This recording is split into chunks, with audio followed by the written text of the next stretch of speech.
Hey guys, here we are, hole number 4 now.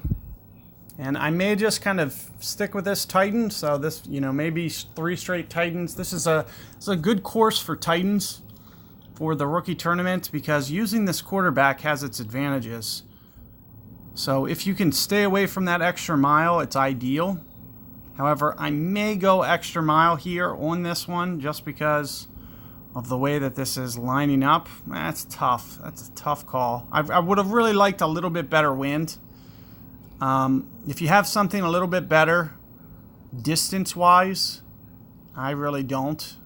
But if you had something like an origin ball, you may want to just crank this up just a little bit extra in situations like this, unless you get that large wind. So you can see I got the small wind. What I'm going to try to do is just try to force this with a lot of curl and kind of well-positioned land zone.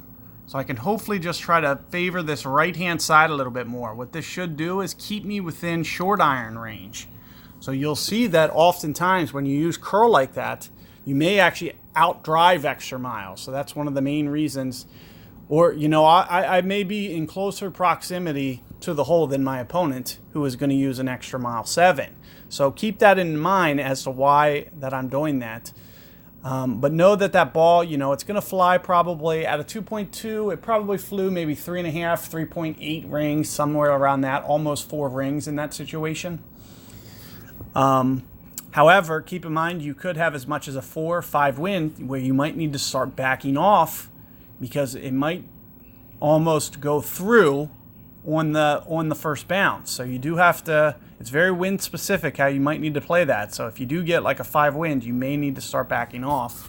And you also want to test your distance. If you have like a quarterback 9 or a quarterback 10, you may have to even already back off even on a 2 because you have more distance than I just did. So you'll have to just kind of test it out, see what it looks like, extend to full power so you can see where the ball's going to potentially land. But here you can see we kind of got it to mid club here. I'm thinking somewhere in the neighborhood of maybe 1.5, 1.6. Thinking 1.5 per ring here. So that's what I'm gonna probably try to use here for an adjustment. So I'm thinking landing right around here. 1.5, 1 point, maybe just a little bit more than 1.5 rings. So I'm thinking right here, just a little bit more than 3. For wind effect. So we're going to try to go just a little bit extra for that. And perfect ball. And just a little bit too much. So didn't quite need that much, but I needed to probably play just a little bit more. But it was probably about 0.2, 0.15 or 0.2 rings too much. But good luck with that hole, guys, and I'll see you guys on the next one.